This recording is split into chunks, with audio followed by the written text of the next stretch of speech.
All right, second game of the season against the ASHL Moose.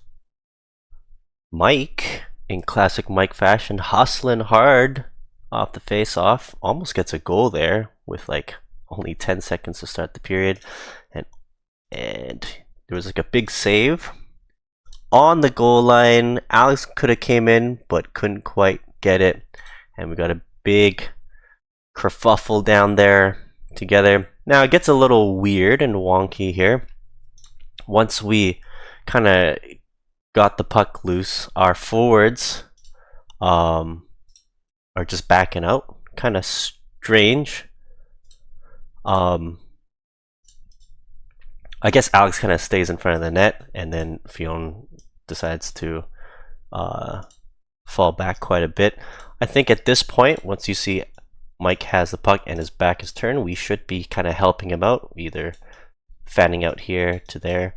At least one of you guys, doesn't have to be both of you, but two certainly can help kind of move the puck around, get some pressure off of Mike because he already has two defenders on him. So one pass this way or that way, you can kind of get those defenders off and then move it around. But nonetheless, he's hustling hard, was able to get a chance, and looked like Alex was able to even bang a shot there. No, it got stopped. All right. Ernest tries to keep it in, gets his pocket picked. And funny enough, we got Fionn and Ernest racing back to cover for defense together. They stop up and huddle together. The only problem is they're so focused on hustling back that the person that they need to defend, really, because Liam's got this player on lockdown, is number 15, and they've done such a good job hustling back that 15's left alone. So curious indeed. All right, let's just keep watching. Let's see what happens here. Defensively, okay. Alex is doing a good job kind of sticking with his D-man there. Let's continue watching here. Reversing around. No one's able to get it. It's out of the zone, so lucky for us. Let me get a change. So let's kind of pause it here. All right, immediately after the change, we've got a pretty good offensive zone time coming up. So let's kind of watch it and make some comments there. I do remember there's a pretty big whack there. It looks soft on video, but it hurt. Kind of bruised today. Little bit of a mistake there. I think when we start the cycle, the preferred method would probably be on my backhand and then rim it along the boards, and Dave's kind of hustling towards there, and we can definitely start a cycle going on there. If he collects it, starts skating down, and we just go around the circle. A little bit of a bad giveaway there. Let's continue. Kev's able to handle it down, walks the blue line, big feet up front. Oh, toe save by the goalie. Another turnover.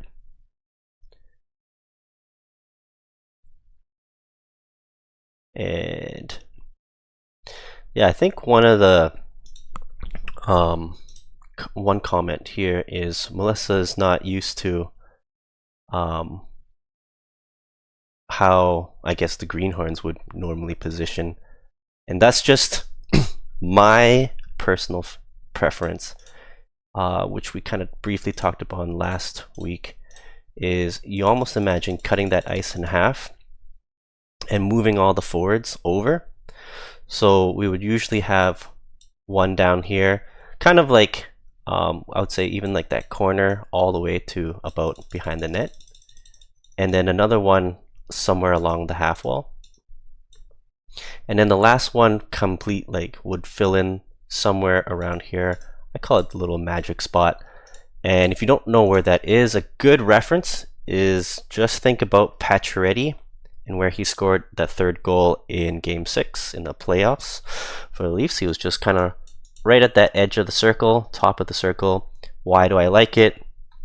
It's usually a spot where people tend to forget about you, especially at this kind of lower level.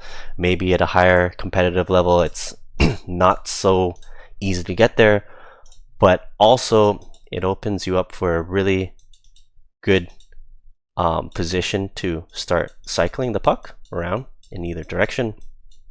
And how that can even evolve if we get really nice firm control is, let's say the puck passes up to the D, they can walk that blue line, this D can start sneaking down, and we've got a really nice structure for a 1-3-1. So enough of that, let's continue playing this video.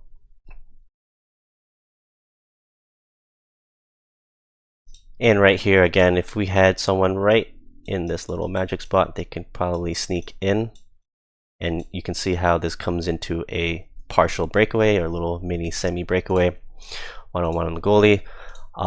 It's on me making a blind pass like that. It was kind of just faith that someone's there, but definitely a bad pass. So some thoughts there, and I think Dave gets a big chance. 2 big chances on opening shift, so that's really good to see, and they were able to get it out of the zone here. Let's watch it. I think Cliff just gobbled. Oh! Sneaked out for a second there.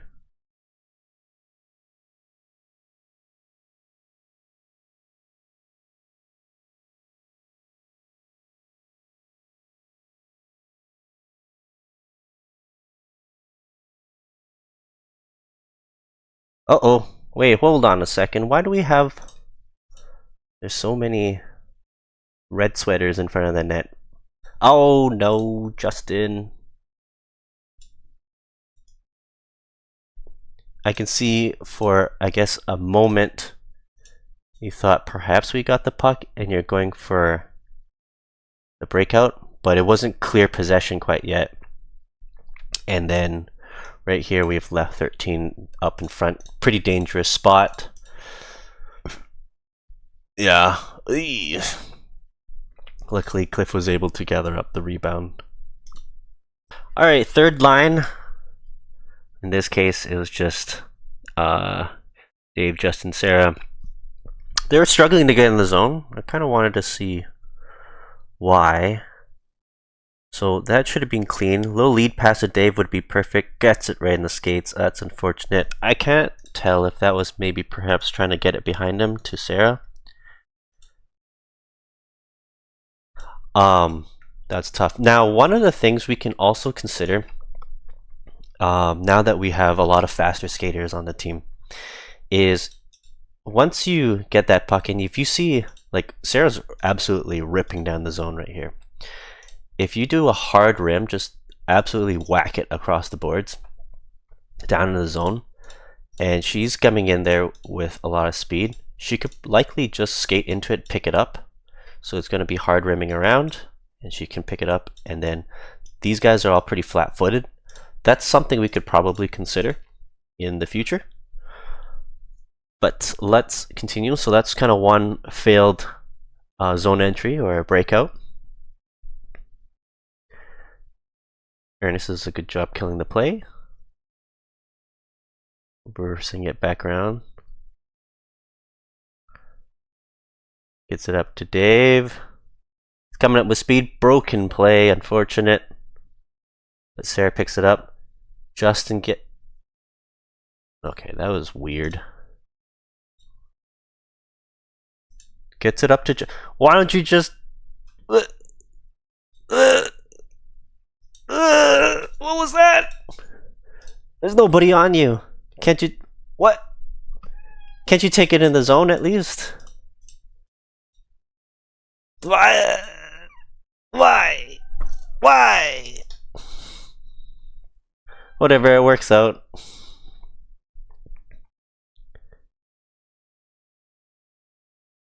Good pass. A little bit of a soft shot, unfortunately. Probably just kind of missed it slightly, but I guess another comment here is Sarah's getting in there into the zone, and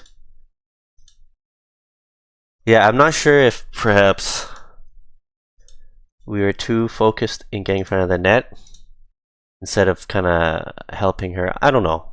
I guess we could just huck one and hope for the best. Actually, Dave, you do kind of go to an open spot eventually, so not too bad.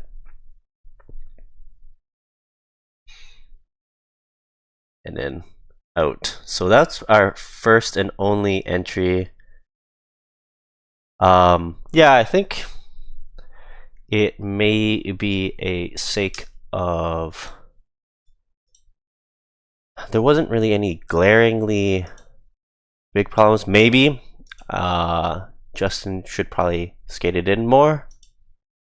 Let's kind of rewind back to this one. Yeah, this is the first one. You know, little backhand pass, and I think there's someone right there. If you could, one thought is maybe you could lead it this way, and then Dave can skate into it, or skate it in yourself. That's option one. So that's one first failed one, and then the second one up here. Great breakout pass, lots of room, tons of room. And then if you're worried that maybe Dave's faster, little lead pass into him.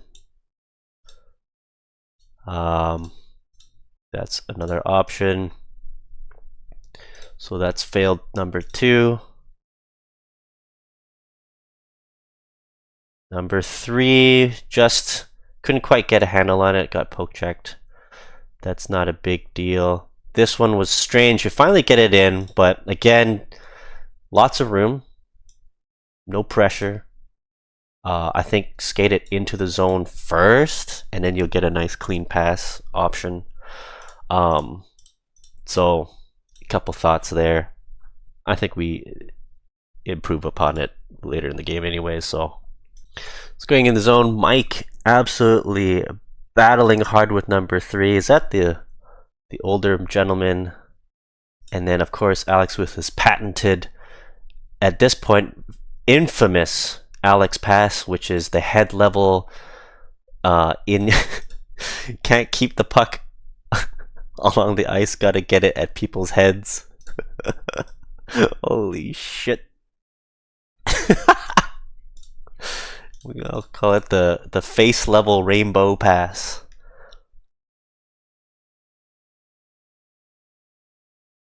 And then unfortunately it results in a turnover. We could maybe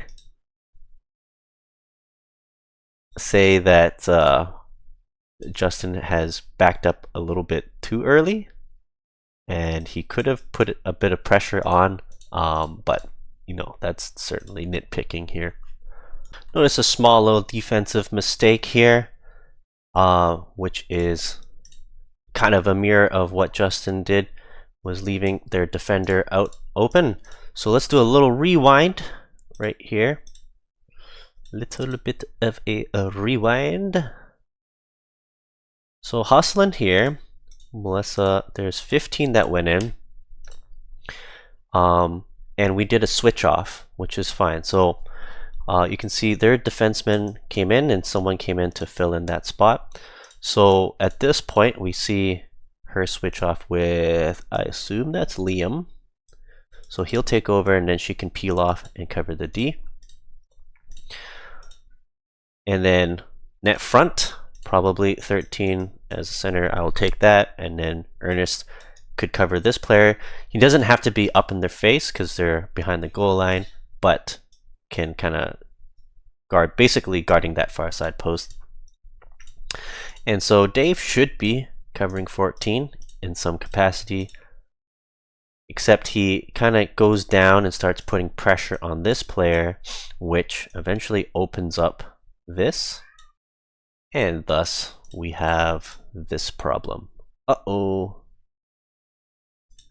And big shot on net. Fortunately, Cliff makes the save. Oh! Turnover, Liam still gets it. Dave's absolutely getting mugged for his lunch money by 3 to 4 players. And turnover, unfortunately. I think right here, it is a mistake, per se, for Liam to come down. And in my opinion, so right now we have 2 players in support position. So Melissa's coming down behind the net, and then myself on the half wall. And in my opinion, it's more important to have Liam, the one, so the puck's on the left side, to have the left D staying up on the point. And that's really, in my opinion, the importance is in case something squeaks through, that we're able to hold that blue line rather than it coming out of the zone. And it allows him to walk that blue line, and then we can again move to that 1-3-1 if we so need to. But I think it gives a lot of options to have that. And then have the weak side D man, which in this case is Ernest, the right D, so it's diagonally opposite from where the puck is, be the one that sneaks into this zone. And this is opened up just because the forwards are coming out to the walls to help out Dave, because his back's turned. He's getting harassed by 2 people. So I think that is the mistake. We should have Ernest come in, be that swap, and then Liam come out there. And then only when the puck starts shifting across this way, then Ernest can peel off, and then Liam comes in to fill in that spot. I think would be the preferred way. And then at this point, because Liam's now dug down all the way to the corner, someone's got to fill out this spot. So yeah, I think that it would be a small mistake, question mark. And I think eventually things get a little discombobulated. So Liam's coming all the way back, but because he wasn't there, Ernest is coming over here. And then I guess they realize one of them is here. Then they both go back over to the right. It gets a little funky. I don't know what's going on. We got 2 right Ds or 2 left Ds.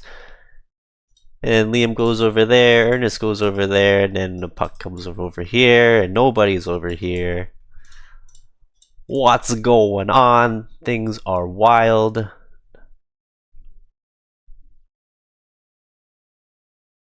Gets walked, gets shot.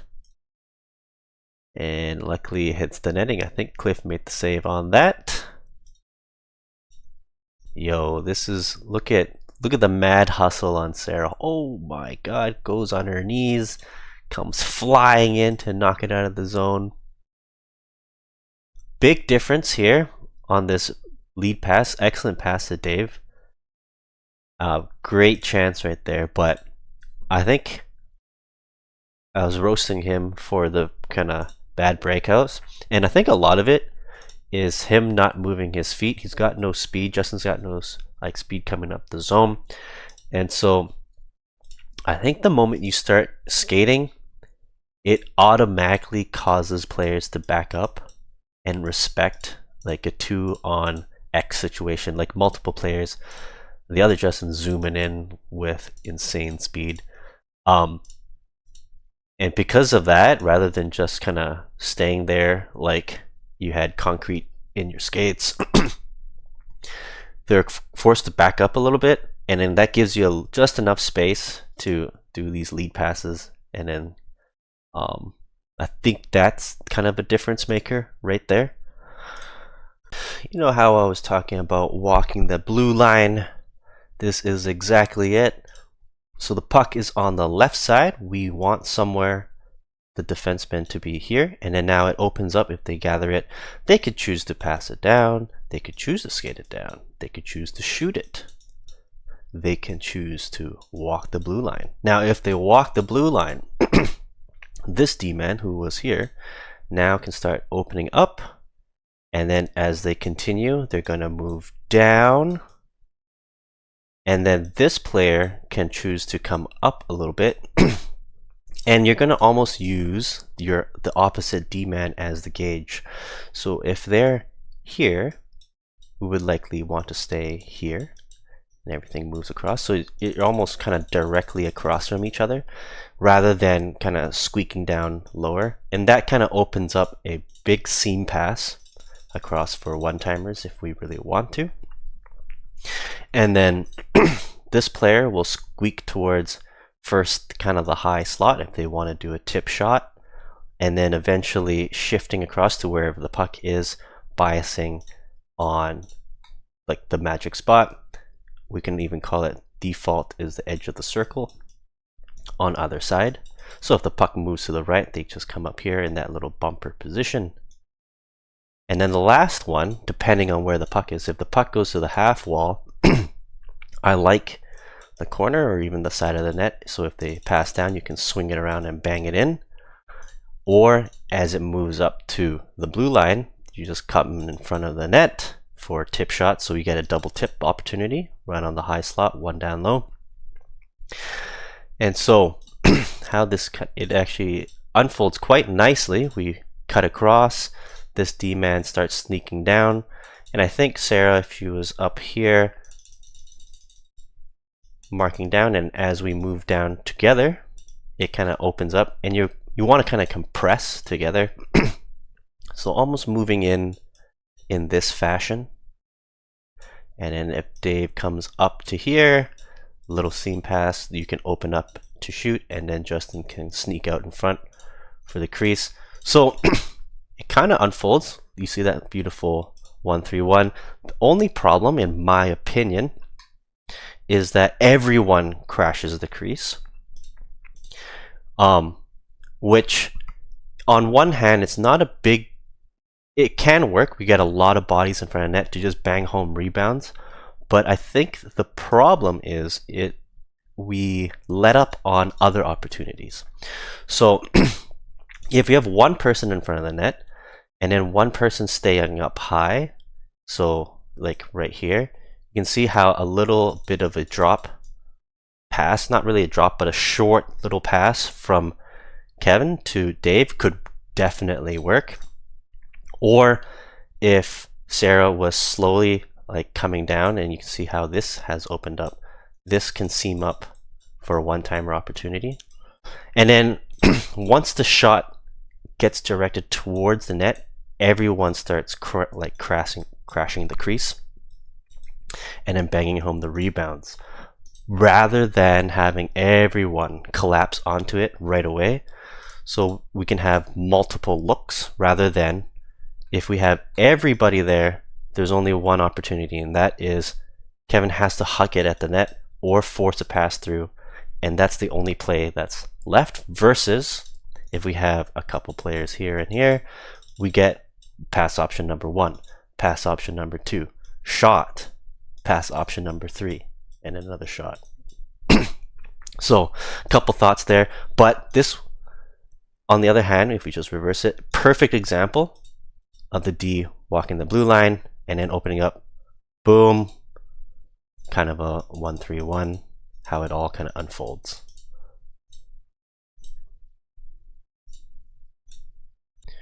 We start off this clip with our D questionably leaving the zone quite far.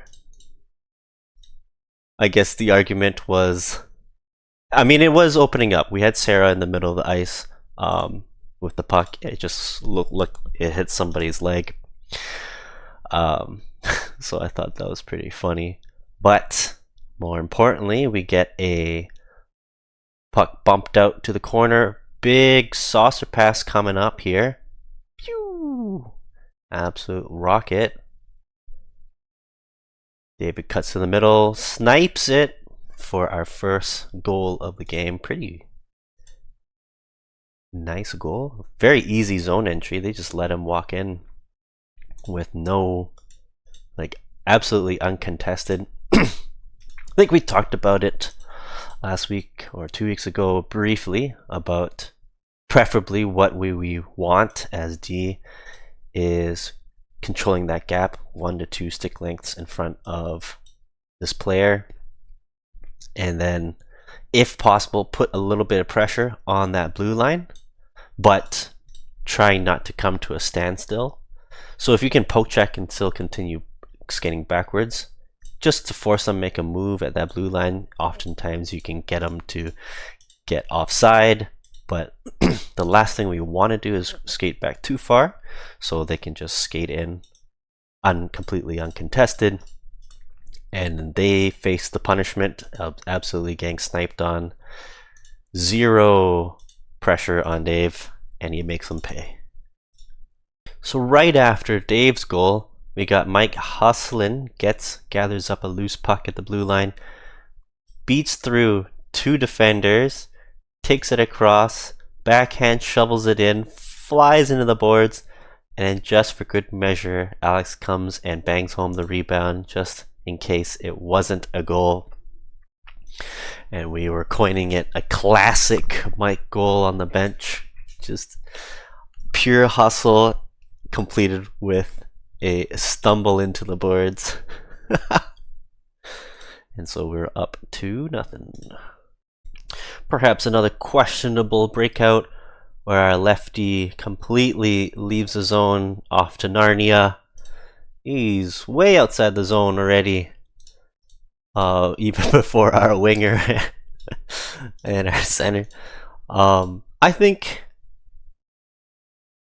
in general we may want to be a more controlled breakout with our skill group rather than just keep gunning for stretch pass and breakaways all day long.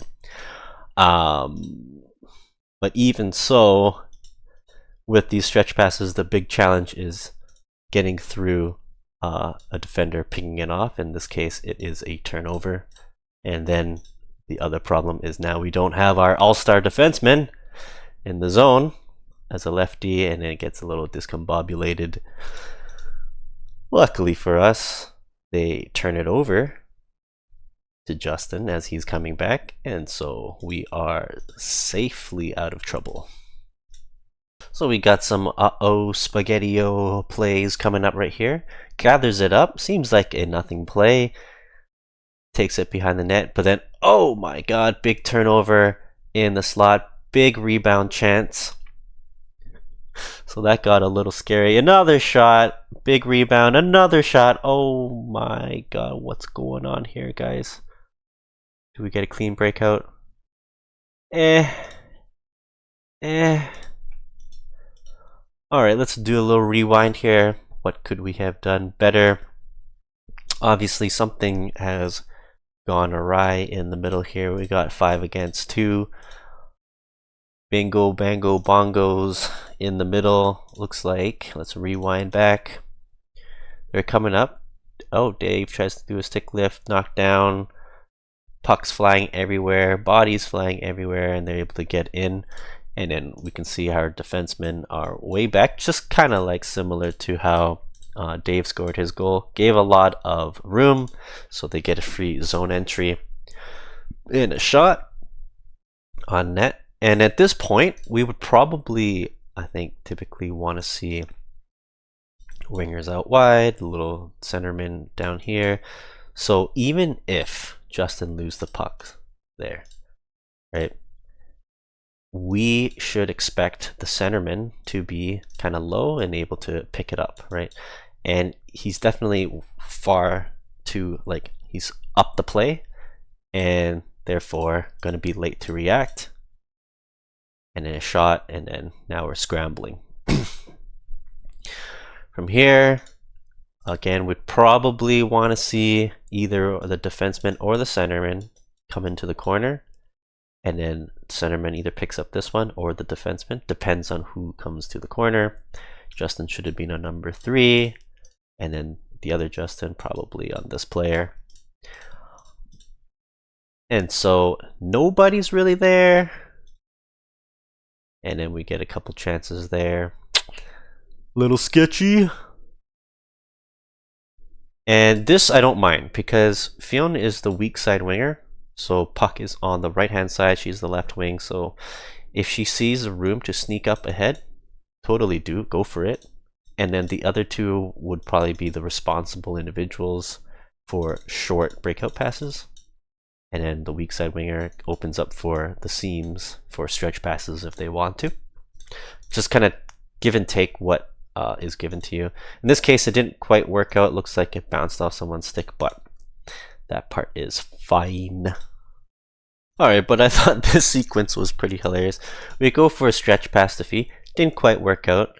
We got our center. We got our lefty cruising back slowly towards the bench for a change. Only problem is, boom, big stretch pass to the waiting at the blue line because every player is going off for a change. And luckily for us, Hilson is back there, maybe just catching a breath, talking to Cliff, shooting the shit. And then he finally realizes, oh, somebody's coming in. And then he comes in to meet with them. Unfortunately, same situation, kind of a free zone entry. Tries to go for a block shot. Big save or miss the net. I don't know. Can't quite tell. And then the next best part is just look at I think Mike and Liam just cruising back. Got Mike just out for a stroll, and then the best part, look, Liam just comes in. La di da di da.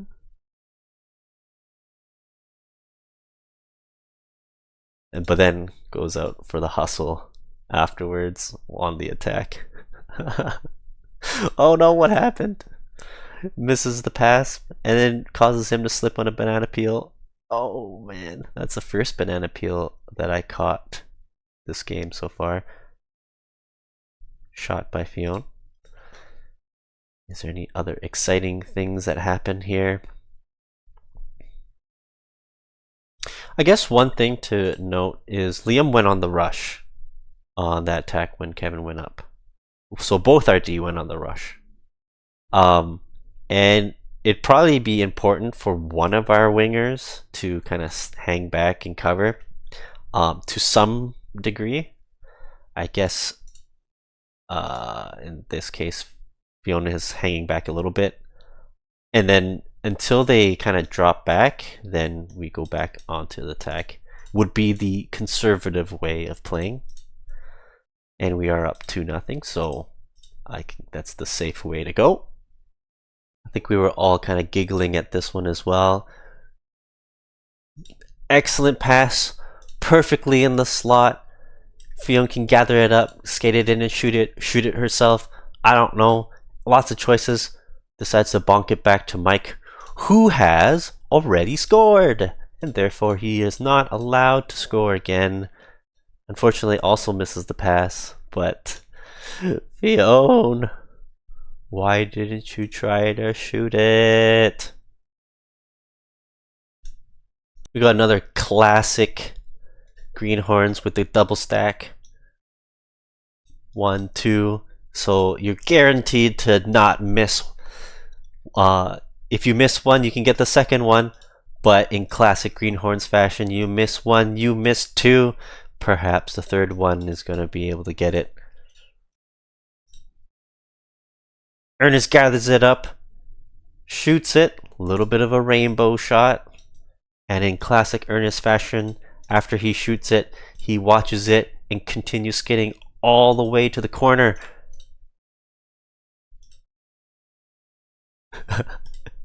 And then he realizes when it gets blocked or whatever, he's all the way down by the Zamboni doors and has to do a big turn. It's like turning a big sailboat, a tugboat, I don't know, not even like an oil tanker. And has to hustle back. Oh, good. So you know how I was saying in our last game that Liam looks like he's just out for a Sunday stroll, but he is a highly effective player. But man, look at him. This is probably the biggest hustle I've seen out of him so far, and I've only seen him for 1.5 games at this point. And he's got some serious speed. Man. It's we get to see some wonders on review that we didn't get to experience during the game. We're in complete awe right now. Big chance. I don't know if it hit the net or goalie made the save. Big pass right in front. Oh, block shot. That was excellent. Looked juicy. But then, unfortunately, bunks out of the zone. But I think just wanted to rewind here. Little comment how I said with Melissa early on in the game, where cutting that ice in half, one on that half wall, one down here, and then again, if someone's in that magic spot, in this level, we tend to find that people forget about you. It's really awkward for defensemen to want to creep up this kind of high in the zone. They like to tend to stay in front of the goalie, and thus we'll find that we get that extra 1 second, 2 seconds, 2.5 to gather it and get a shot off in that zone. So I remember this shift being pretty humorous or standing out. There's a couple items later on from Justin. Big shot opportunity by Sarah there. But before we get to the funny part, it is big pass up to Kev. He tries to lob it towards net front to Sarah, and looks like it hits the guy's arm, and so isn't quite able to get there. I think same thought as before. If we're able to get our D to walk that blue line, and then our players, we can easily set up for 1-3-1 or create some more offensive chances, just simply moving towards the middle, and it opens up for possible one-timer opportunities. Lots of plays that can open up rather than just kind of lobbing for tips and rebounds on the corners there. And especially because now we have our superstar D that can actually skate compared to the rest of the majority of the team who would struggle to backward skate. But I think this is the one. Let me see if I can crank the volume up here.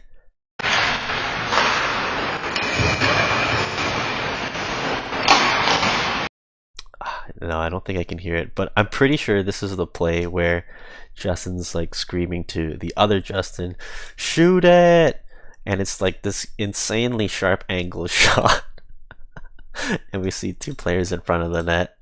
And I think same comment as I made before, we have so many bodies in front of the net, except the only problem is it really forces only one option, and that is huck it in the net and then just hope that you guys can bang home rebounds, versus we lose the alternate opportunities, such as someone in the high slot for a pass, someone perhaps on the far seam for a one-timer.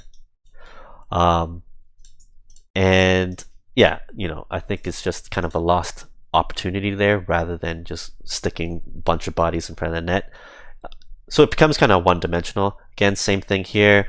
Could maybe walk that blue and then have someone on that half wall. Lots of things that can open up, or pucks to the net. But I think this is the one. Yeah, shoot it. This has to be the one. Let me crank up the volume.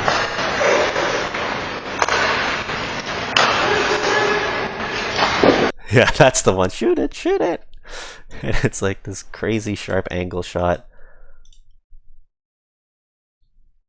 like below the face-off dots.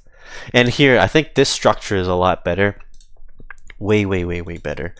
We can see a big pass across, and then Sarah's on kind of the high slot-ish, magic spot-ish.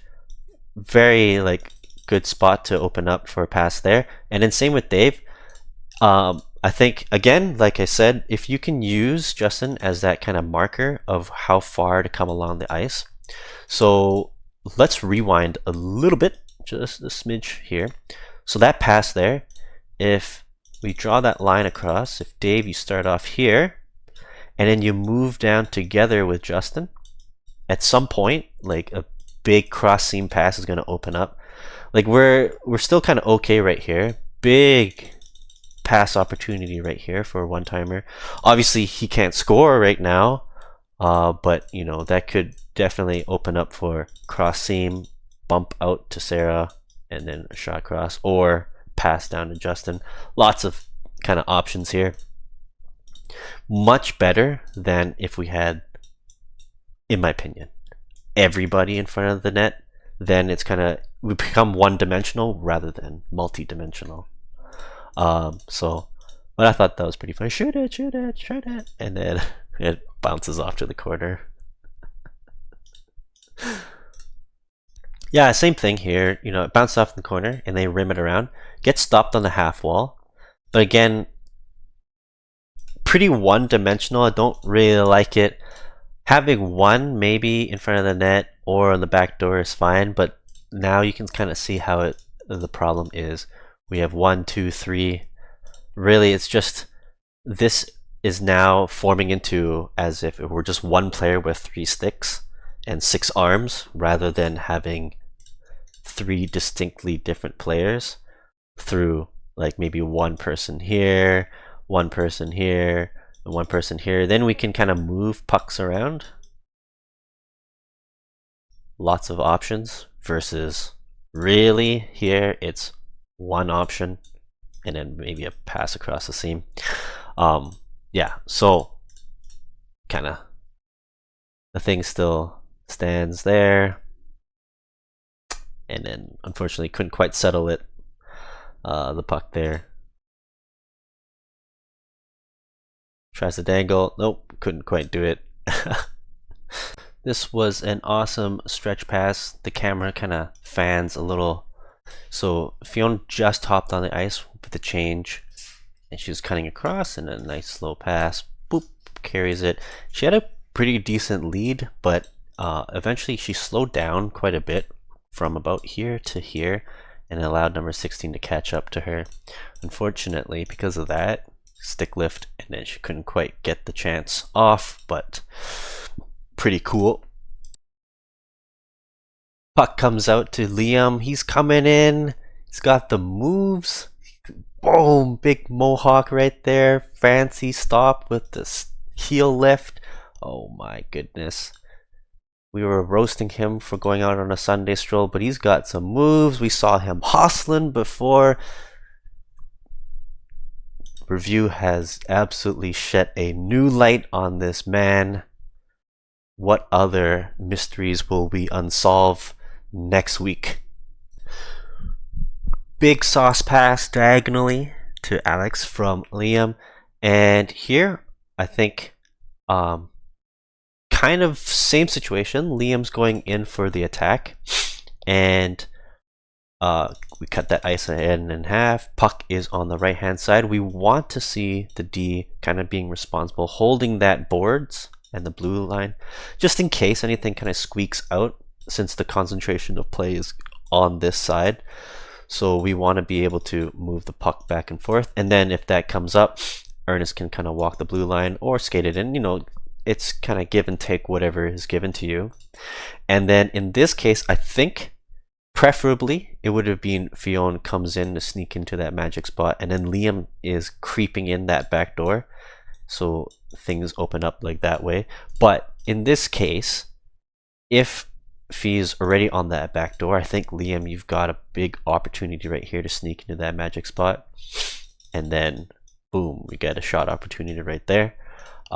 Being you're the weak side D, you can definitely take advantage of all this space that they're giving you. And then if it moves from right to left, then I think the preference would be that Liam starts sneaking back and then Ernest comes in. Yeah, so some thoughts there. Might as well, let's just see what unfolds here.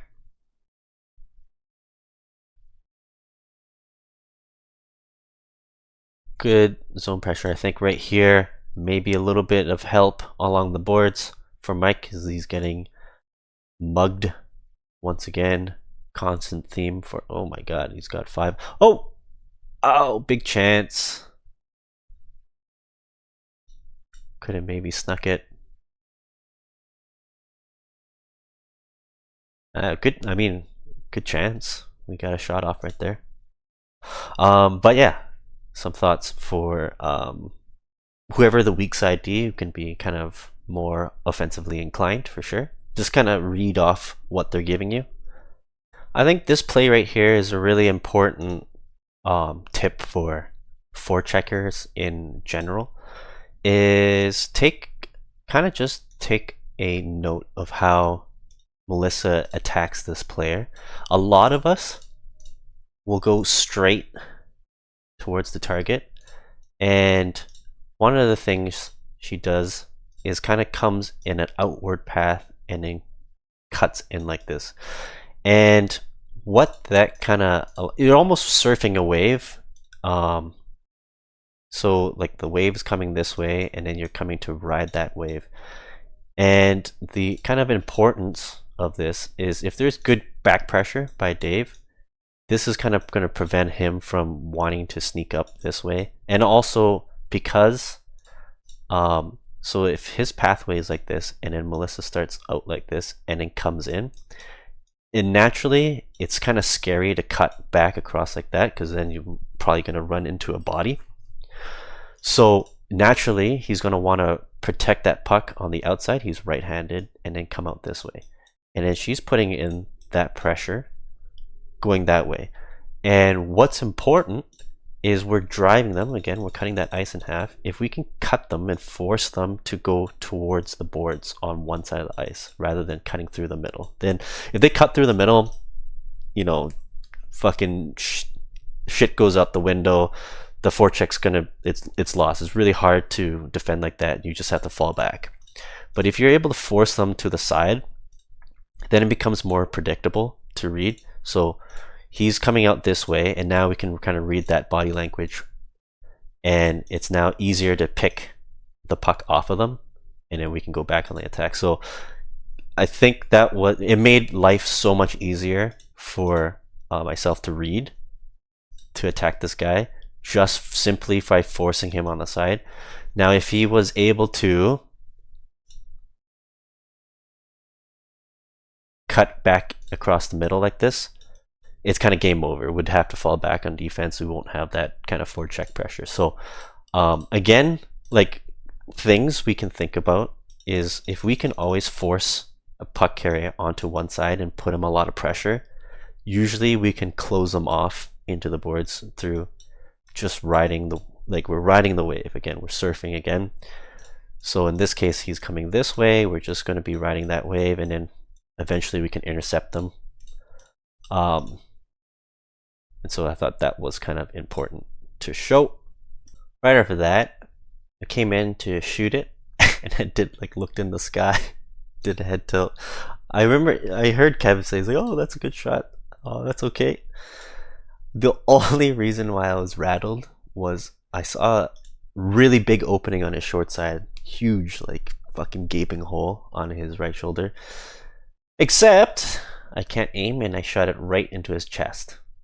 I was like, oh, pain, the pain, the pain.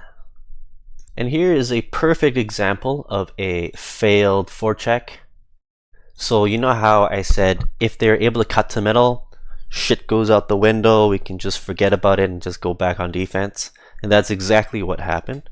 So here it's rimmed across. If we're coming in, I think right here, if we're able to ride that wave and force this guy to come up the boards, and then that way I would probably have Dave start sweeping back towards the middle, and then I would come in to close off the boards while Melissa's coming up, right? And then we shut him down right there.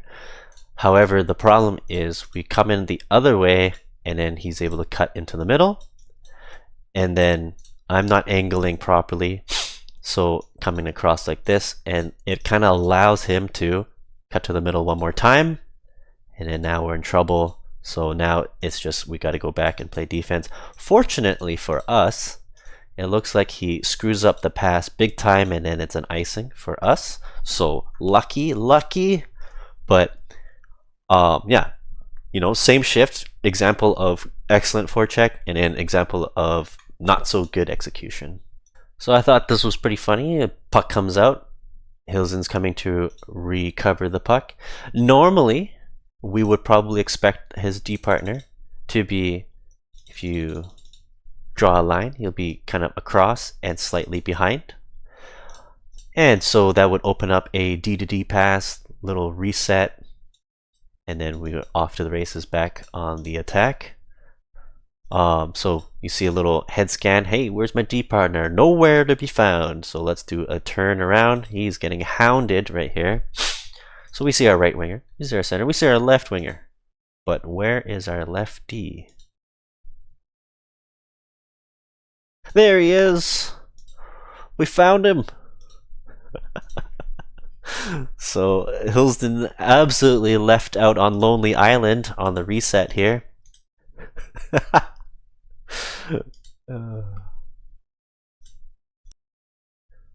So our D is coming into the zone. So I think usually in preference we want to have someone cover him. But looks like Melissa is falling back a little early. I guess I can see why. If Justin wasn't able to hold that in, Hilsen's already falling in kind of deep. So Melissa comes back to cover. Makes a lot of sense to me. And then once you see Hilsen comes back, we want to hop back in to attack. To be considered, we're up 2-0. Big opportunity right there, right in our beloved magic spot. People tend to forget about you, as proven once again. Terrible pass. Absolutely ruined that cool between the legs pass. And then I don't think anything of note happens here on offense. However, incoming is the goal against. Uh-oh. Oh, no. Disaster. What happened here? So, looks like Justin is in a perfect spot, but I think he may have made a slight mistake of doing a stop up, trying to break the play. And I think we said, if possible, for all of us, is continue the backwards game and poke check, rather than coming to a dead stop at the blue line.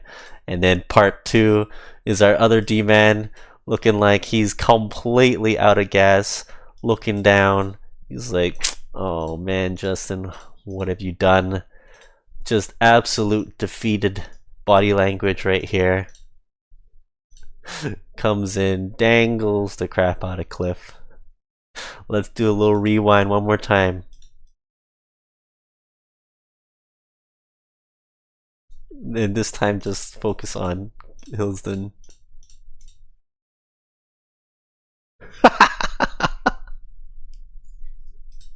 Just absolutely defeated. Not to be outdone, the other defense. Oh, I remember this one. Number 7 and Sarah were going at it.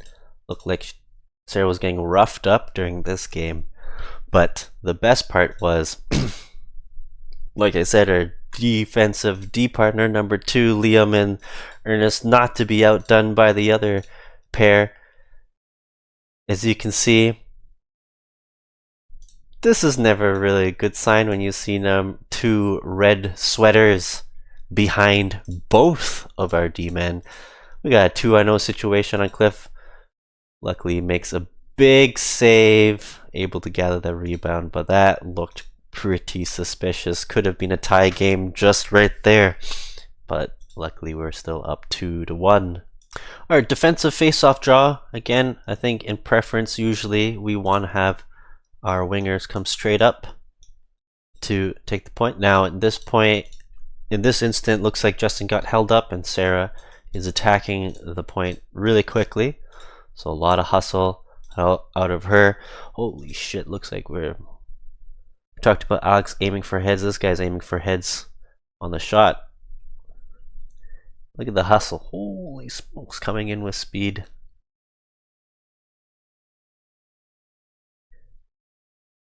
I still think the funniest thing is we all know Justin can have a lot of hustle out of him. Look at the speed he's going to generate right here.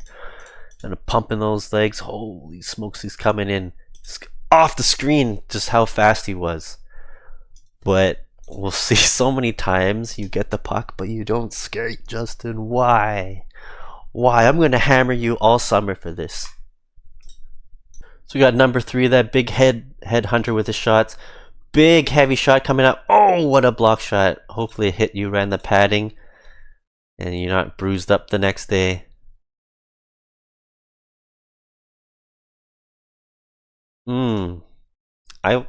I feel like this was a little scary just because of it's like we're right in the slot.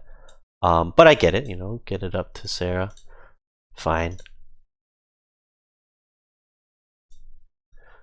So big stretch pass coming up diagonally. I like it. And this play right here was pretty nice. Couldn't quite stick it, but you know, the idea is about right. So one of the things is Fee can definitely take it up the middle herself, cut through, slice and dice through the D. Lots of room to do so if she wants to. Option number 2, which she did, was we can do a little bit of give and a little bit of go.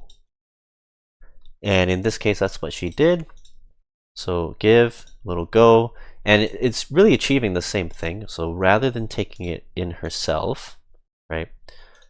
And the goal again is just get into the middle, a little high danger chance to get the puck. So achieves the same thing. So one is with the puck, one is without the puck. Couldn't quite stick it, but the idea is right. I think it's also funny. The more I watched with a lot of these breakouts out of our zone, if you watch Justin, he really screams winger. And if any of us want to learn how to what our skating pattern should be to gather the speed on the far wide winger position, kind of watch him and how he does it, on how he built up speed, and then when he gets out of the zone, he also kind of cuts across a lot like this, across the blue line, diagonally across to find those seam passes, and how he generates a lot of speed building up. So I included a lot of clips about him being questionable, you know, breaking out of the zone as a D-man, but on the other end, really useful for the rest of us to really kind of see how as a winger we can build a lot of speed and find kind of areas to sneak into as a winger. So good example for winger, perhaps questionable as a defenseman. I think super quick comment here. What I've noticed with Kevin as we are watching more and more is he likes to do a lot of one-touch, heavy, quick passes across. Like, so for here, it was like boom, one touch right across the ice, really quickly. In other instances, it's sometimes like boom, huge heavy pass right in front of the net, or even a shot or back rim down the zone. Where I think because you know, we got some all-star skaters back there, I feel like if he is able to walk that blue line and then find some disgusting passes that way, it doesn't have to be like quick passes. I think that's going to open up a lot for our team. So I don't think we're making use of having excellent skaters on our blue line back there by just having one-touch heavy passes, rather than using a lot of their superior skating abilities in the zone and able to find fancy seam passes by walking that blue line. So I think a lot of potential that we can unlock back there. Big 2-on-0 situation right here. Dave and I, he was able to get it up to me, and then it was crazy. The puck literally just hit the tip of his blocker. So let's draw this big blocker hit right here.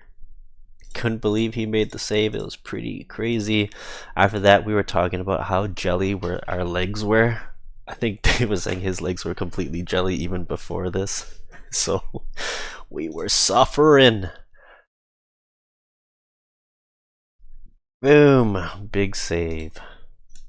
I think here is another example of, I guess, Dave and myself doing some blind passes. Not that one, that was a pretty terrible pass. But right here, Dave throws it out front. And I think we're just kind of used to having someone in this general area, whereas Melissa kind of creeped out to the right-hand side. So it's just kind of on us.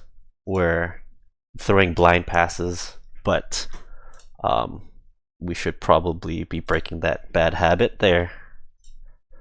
All right, we got another play coming up right here with Liam starting to rush.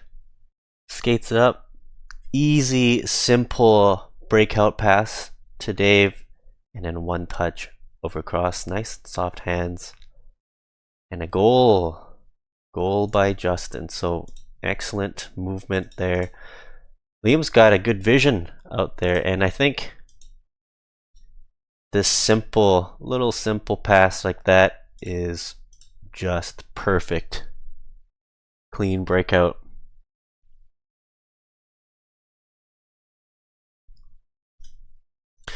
So starting now, we're going to have a series of questionable defensive play. So here is one where 1, 2 red sweaters are snuck behind our defensive duo. Luckily, they did not go for the cross crease pass, and Cliff is able to shut the door down. Got another suspicious play coming up. Boom, we got a winger streaking up the middle. Big stretch pass with number 12 on the trail. Drop pass, one touch pass on the back door. Ooh, that looked really dangerous. Now our forwards are going for a change. Maybe a tough time to do that. So we're a little bit late to react to the D that are coming in to join in on the attack. Shot off the back wall. Almost able to bang it on the back door. Ooh, starting to get quite sketchy. The score is 3-1 at the moment, and we're only halfway past the second period. So we got another incoming mistake, I would say. So, kind of identify, we got the D, likely the center, and then the wingers, right? And so, Sarah's actually got the angling down on the forecheck quite good. So we've kind of talked about it, riding that wave. We're trying to push them towards that board.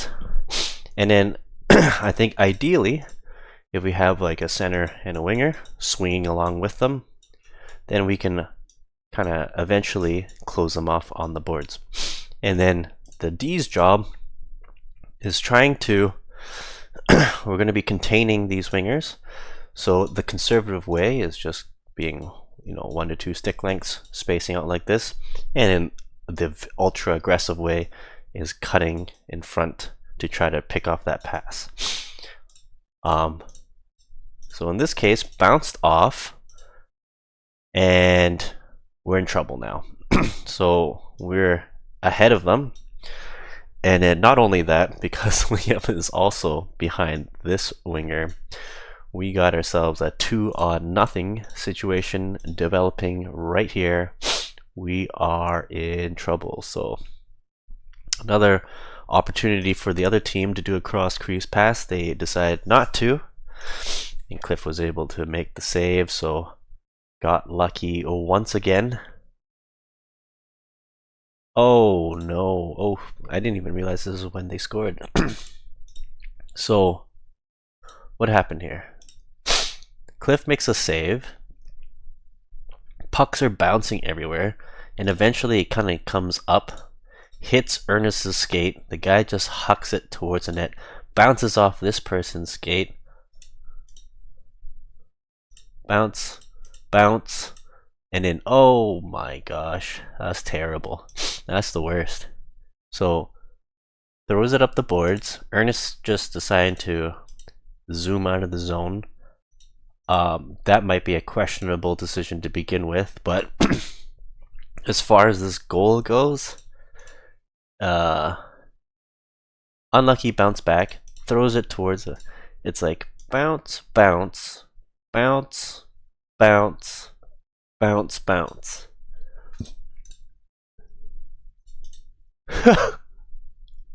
That's pretty unfortunate, and if you really think about it, it kind of stems back to a pretty questionable defensive play to begin with, and letting them come into the zone like that. So we got lucky, and then, you know, we get hit by karma right after that. So we got some more questionable plays coming up. So Liam's coming down to join the attack. Now note that we are up 3-2 in the third period. I kind of think I misspoke earlier. I said second period. It is the third period. And note that no forward has fallen back to support, or not support, but filled in for Liam not on the point. So we only have one defender.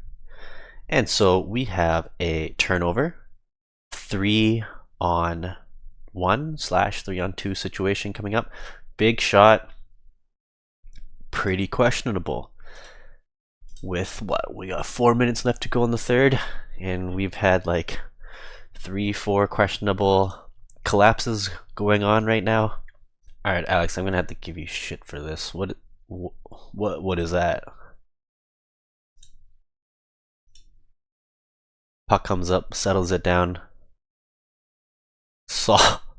Yeah. What? Oh god.